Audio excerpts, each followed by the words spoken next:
मुंबई उच्च न्यायालय लिपिक असो वा शिपाई असो त्या पदाचा तुम्ही फॉर्म भरत आहेत, परंतु या ठिकाणी 10वीचे मार्क्स भरत असताना बऱ्याच जणांकडून मोठी चूक झालेली आहे.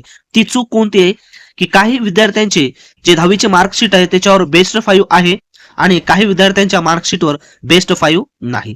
याचा अर्थ काय? बेस्ट 5 म्हणजे काय आहे? 500 गुणापैकी किती गुण मिळालेले आहेत त्याला आपण म्हणतो बेस्ट 5. आणि बेस्ट 5 नाही म्हणजे काय? 650 पैकी किती गुण मिळालेले ते म्हणजे बेस्ट 5 नाही.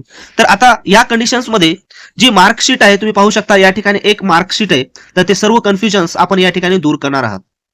या ठिकाणी मित्रांनो तुम्ही जर पाहिलं, जर सब्जेक्ट जर आपण काउंट केले तर या ठिकाणी टोटल 6 सब्जेक्ट आहेत आणि 6 सब्जेक्टचे जे मार्क्स आहेत टोटल 650 आहेत.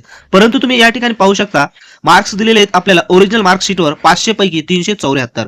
म्हणजेच विषय तर 6 आहेत परंतु बेस्ट ऑफ 5 नुसार फक्त 500 पैकी किती मार्क्स पडलेत आणि त्यानुसार या ठिकाणी पर्सेंटेज दिलेली आहे. तर बऱ्याच विद्यार्थ्यांचं कन्फ्युजन आहे की काही ठिकाणी त्यांनी पाहिलेलं आहे की तुम्हाला बेस्ट 5 नुसार मार्क्स टाकायचे नाहीत, तर तुम्हाला 650 पैकी मार्क्स टाकायचे असं काही विद्यार्थी या ठिकाणी म्हणाले. त्याच्यामुळे आपण या ठिकाणी विद्यार्थ्यांसाठी खास हा व्हिडिओ आपण तयार करत आहोत. तर मित्रांनो नेमकं या ठिकाणी मार्क्स तुम्हाला कोणते फिलअप करायचे आहेत? तर या अगोदर तुम्ही जर नवीन असाल तर आपल्या चॅनलला सबस्क्राईब करा आणि टेलिग्राम चॅनल सुद्धा आहे, त्याची लिंक सुद्धा डिस्क्रिप्शन बॉक्समध्ये दिली आहे, त्या ठिकाणी सुद्धा तुम्ही टेलिग्राम चॅनलला सबस्क्राईब करा. आणि मुंबई उच्च न्यायालय लिपिक असो शिपाई असो त्याचे ऑथेंटिक मटेरियल्स प्रश्नपत्रिका असतील, टायपिंगचे पॅसेज असतील, व्यवस्थित आपण तयार केलेले आहेत जे की 100% एक्झाम पॅटर्न नुसार आहेत. तर त्याची लिंक सुद्धा डिस्क्रिप्शन बॉक्समध्ये दिली आहे, त्या ठिकाणी जाऊन तुम्ही डाउनलोड करू शकता. आता या ठिकाणी महत्त्वाचा जो मुद्दा आहे तो आहे की मार्क्स या ठिकाणी कोणते फिलअप करायचे आहेत. कारण बऱ्याच विद्यार्थ्यांना या ठिकाणी असं लक्षात आलेलं आहे की बेस्ट ऑफ 5 न टाकता 650 टोटल मार्क्स या ठिकाणी फिलअप करायचे, त्याचे पर्सेंटेज त्या ठिकाणी ऑटोमॅटिकली येऊन जाईल.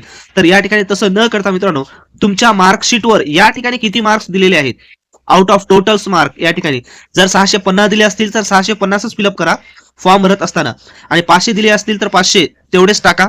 मनानं तुम्ही या ठिकाणी जर तुमच्या मार्कशीटवर 500 दिलेत तर तुम्ही 650 या ठिकाणी टाकायचे नाहीत, तर 500 टाकायचं. तुमचं फॉर्म रिजेक्ट होत नाही, काही प्रॉब्लेम येत नाही. कारण अशाच प्रकारचे मार्क्स टाकून या ठिकाणी बरेच कॅन्डिडेट जॉईनिंग सुद्धा झालेले आहेत. त्याच्यामुळे 10वीच्या मार्कशीटवर मला वाटत नाही की एवढं काही महत्त्वपूर्ण कन्फ्युजन तुम्हाला वाटत असेल. आता बऱ्याच ठिकाणी तुम्ही पाहिलेलं आहे 650 पैकी टाका, बेस्ट ऑफ 5 तुमच्यासाठी नाही. तर असं काही नाही, तर तुम्हाला जे मार्कशीटवर दिलेले आहे टोटल तेवढेच मार्क फिलअप करायचे. अजून काय अडचण असेल तर कमेंट्स बॉक्समध्ये कमेंट्स करू शकता.